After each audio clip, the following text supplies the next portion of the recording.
Joseph Goebbels, if he was alive today, Joseph Goebbels was the Nazi propaganda minister. Mhm. If he was alive today, he would be salivating at the mind control and the propaganda that most of the media outlets are clearly on one side, and they don't tell you the truth. So even with what's going on, we don't know how deep it runs because our news media is only feeding us what they want us to hear.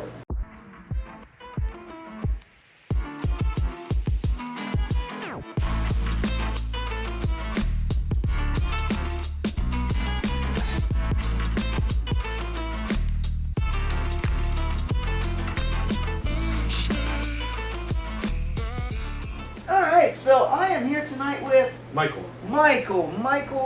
what brings you out here tonight? What do you want to share with us? what brought me out here is my favorite cigar shop. Amen. in the This whole is an world. awesome shop. This is my first great. time here. What is it called? Leaning House Fine Cigars. Leaning House Fine Cigars. If you do come to visit Charleroi, check this place out. It's so worth it. What bothers me about what's going on that I see with the Haitians is I have a degree in European history, 20th century European history. That's focused impressive. on Germany. But I've also studied world history quite a bit. Uh-huh. And what you don't learn in grade school, and even really in high school, is that the fall of Rome didn't happen because the Germanic armies invaded Rome. The fall of Rome happened because the borders in Rome had become very loose, and the Germanic people had infiltrated Rome. And so when the Roman emperor died, it's not that the Germanic armies invaded and the German king sat on the Roman throne, it's that he was already there, and he sat on the Roman throne. And that's exactly, what's happening is they're filling our country with these Haitians that they're not invading us from externally. They're being invited in here, and now they're buying weapons. And unless we get some proper order to this country quickly, that could happen again. Yeah. Where they start fighting us from within. And with the current administration, there's no way to end it or to stop it. If you're voting for Kamala, understand that's what you're voting for. So and that's scary. Yes. Because I love my country. Always love my country. I don't want to see it overthrown by people who, as Greg said, were brought here illegally. Yeah. But that's what you're voting for. You're voting for the future stability of the country, or do you like what you're seeing? And I used to live right across the river, and there was a short time where my washer machine wasn't working, and so on a Sunday morning I went down to the laundromat. I probably had a month's worth of laundry with me, but I was totally shocked to see that I was the only American person in the laundromat, and everyone else was in there was speaking Haitian Creole in Charleroi. And if you're here legally, that's fine. I have a friend who came from Finland who it took her like 10 years to become an American citizen with the naturalization process, and she speaks English, although with a heavy Finnish accent. But she got her college degree, got a job, but it was a process. Oh yeah. It wasn't just being dropped in here and Here you are. and dropping your license. Yep. That's deeply disturbing to me. Yes. Yeah. So, do we have any idea as to the 2,000 or so Haitian and various other migrants, because I guess they're not all Haitian, but most of them are. Were they all kind of dropped off here just overnight, or was there multiple rounds of people showing up? It seemed like it happened very fast. quickly. And the problem is the media is not journalism. The media is propaganda. Now, I mentioned I have a degree in German history, right? And I only say this when I really want to get people mad, but I studied the Nazis quite a bit. Oh yeah. And Joseph Goebbels, if he was alive today, Joseph Goebbels was the Nazi propaganda minister. Mm-hmm. If he was alive today, he would be salivating at the mind control and the propaganda that most of the media outlets are clearly on one side, and they don't tell you the truth. So even with what's going on, we don't know how deep it runs because our news media is only feeding us what they want us to hear. Yeah. And I mean, yeah, thank God for the internet because there are back channel sources that we can find the truth on, but the mind control that the media has is amazing. It is.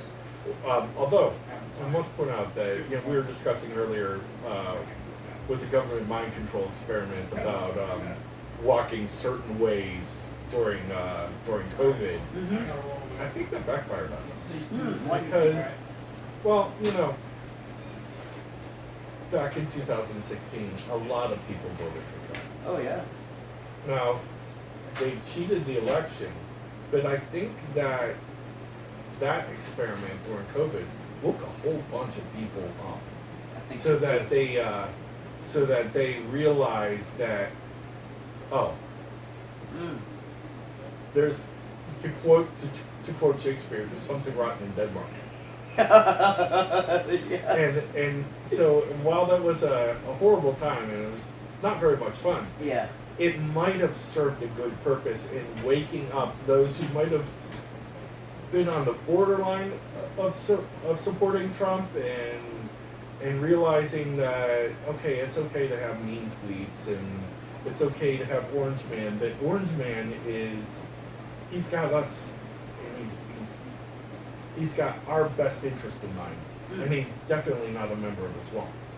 Oh, well, that I think is, you just got to look at the way that, he's got all these charges against him and, other How does a man go, a billionaire who owns real estate and all that, how does he go that long without a single felony? And then all of a sudden he's got, 90 of them or something like that against him? Well, but what gets me the most is how many others should also have charges against them and do not. And then do not. You mean like Hunter Biden? Hunter Biden, Hillary Clinton. Although Hunter Biden, they did come out and charge him. You know. But they gave him, it was a slap on the wrist. They did not hit him with what he needed to be hit not with what they're trying to hit Trump with. Right. And Hillary Clinton, I mean, how many skeletons she have in the closet? Well, and actually, it was Trump that decided not to prosecute Hillary because he thought that it just wasn't right because she was the wife of a former president. Right. And which shows dignity because Biden didn't show that dignity to Trump. Biden came after his political enemies. Oh, you mean kind of like the Nazis? And like the Soviets? Yeah. I mean, I'm laughing, but it's a scary thing, you know? It does seem as though, and this is my opinion, it does seem as though the Justice Department has somewhat been weaponized, And I don't want to say that the whole Justice Department is... the FBI, and the CIA. All the three-letter agencies. Yeah, they've all been weaponized. They've been turned into the brown coats.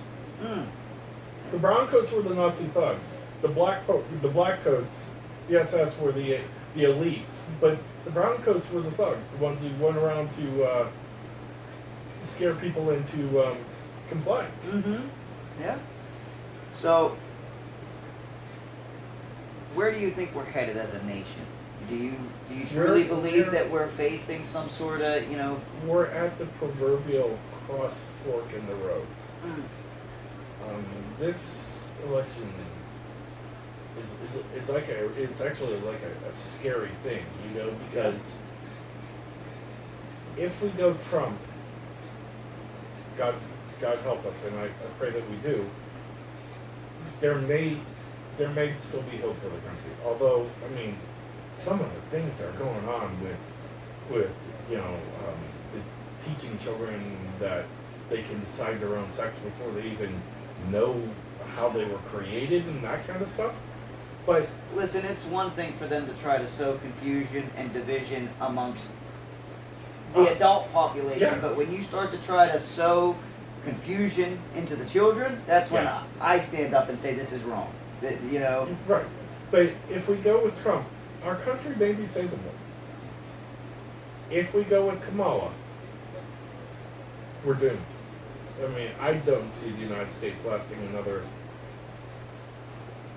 For a while, I was saying by 2100. I'm going to say it's probably 2140 if we go with Kamala, because she's going to continue all the policies that mirror what brought about the true fall of Rome, and it's going to bring about the fall of the United States. Yeah, so. And I don't want to see that. Yeah. And so what do you. I like being an American. Amen. So what do you think happens if that does happen? These policies, you know, keep going on and you know, the U.S. falls. What do you think we look like afterwards? Are we just the same kind of people just ruled by somebody else, or do you think that there's...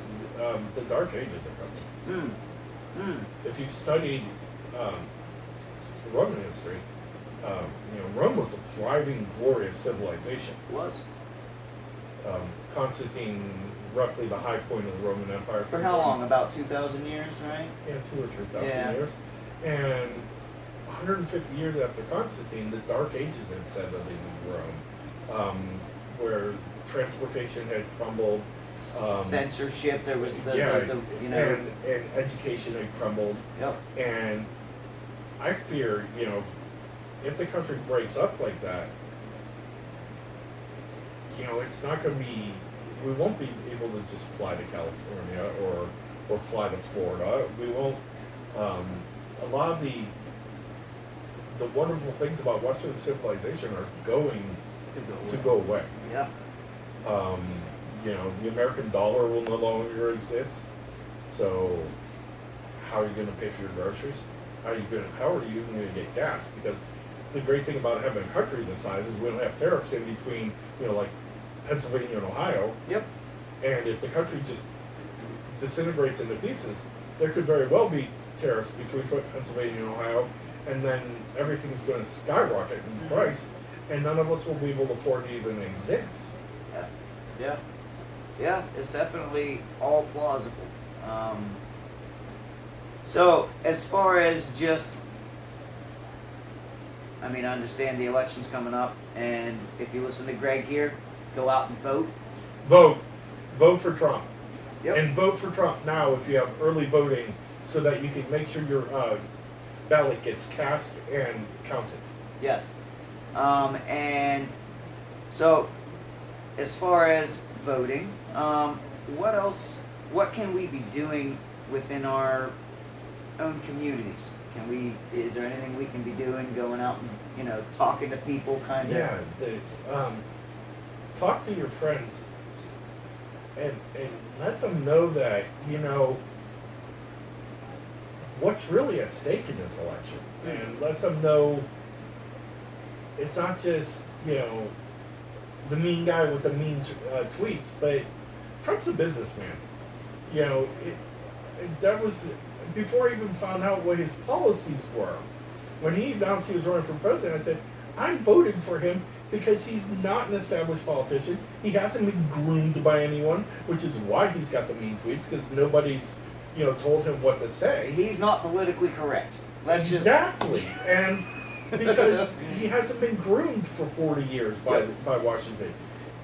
Go out and show as much support to him as you can. Talk to your friends. Talk to your friends who maybe are like, oh yeah, my vote doesn't count. No, it counts. Especially in a state like Pennsylvania, where the vast majority of this state is red.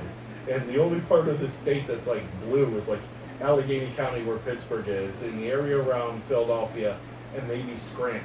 Harrisburg a little bit. Yeah, Harrisburg a little bit. Yeah. But the rest of the country the rest of the state is a very red state. Oh, yeah. So your vote counts, and you got to get it in. All right, Greg. Well, do you have Michael. any? Greg was my buddy earlier. I did that twice You now. I'm gonna have to edit that sick. out. No, don't worry. You can leave it in. Okay, so do you have anything else that you want to share with us tonight? No, it was great meeting you, and it was great chatting with you while we were smoking cigars. And hey, guys, get out there and vote. Spread the word. Talk to your friends who maybe would be like, "Yeah, my vote doesn't count." No, convince them that they really need to vote because the future of our country is at hand right now. And the alternate is a little scary. And I'm not just saying that, a fearmonger. I got a degree in history. I know what happens when great empires die. Amen. Amen. Very well said. Thank you, sir. Hey, no, thank you for speaking with me. I You're appreciate you. My conversation with Michael was both enlightening and enjoyable. He's such a smart feller. I wish you could have heard all of our conversation, but most of it we talked so long apart from the camera, apart from the microphone. But he's a smart feller. He's actually got a degree in European studies with a focus on 20th century history and an extra special focus on German history. So he knows his stuff when it comes to Germany. He can tell you all about the Nazis, how that movement came to be, why it came to be. How could something like that, so heinous, have just happened in a country seemingly of regular people? He talks about that so well because he knows it so well. And he studied world history. He's really a smart fella. He talks about Rome, and he really does believe that we're not a whole lot different than Rome. He explains how Rome didn't fall because of some exterior force, some invasion from the outside, but rather they fell because the invasion force was already inside. And he believes that that's where we're at in the United States of America today. And he believes that he believes this is the most important election in his lifetime, and he believes it's the most important election in America thus far. And I believe a lot of people are in line with that. They look at the situation, at where we're at as a country, and you can feel the weight. You can feel the weight behind this election. So Michael believes we need to vote for Trump. And regardless of who you vote for, he wants us to think. He wants us to think about the policies. He wants us to think about the future of our nation based on who we vote for, and not to necessarily think about the orange man or, Kamala, who sat behind Joe Biden for, 3.5 years and didn't seem to do a whole lot. But let's think of our future. Look at the policies and look at history. If that's his biggest lesson, it's to look at history because it's there to teach us something. It serves a purpose. And unfortunately, so many of us are so ignorant of it because we don't learn about it the way that we should in school. And, even then, we didn't care about it. Well, I'm here to tell you, and I believe that Michael's message was, we need to care. And if we don't know much, then we need to listen to the people that do and learn. We need to learn what history has to teach us. Because not in the sense that it's going to repeat itself. I don't believe that history is cyclical. I believe that it's linear. I believe that the world started at one point and it will end at another. So it's linear, not cyclical. It's not just going to repeat. But with that said, everything that's happened in the past is there to serve a purpose for the future. Everything.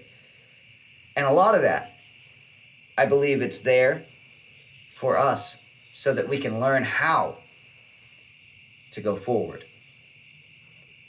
So if you appreciate these truths, these vital narratives that we've been able to bring you and hope to keep bringing you, we just ask that, hey, you support us, you like our video, you subscribe to our channel so that you can stay tuned for more.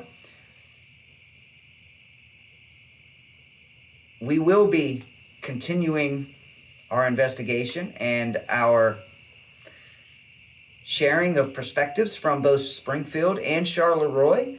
And I have a huge surprise coming up that's not scheduled yet. But when I get it basically all figured out and know how we're going to do it, I'll make sure to let you know. So stay tuned. Until next time, Embrace the stories that matter.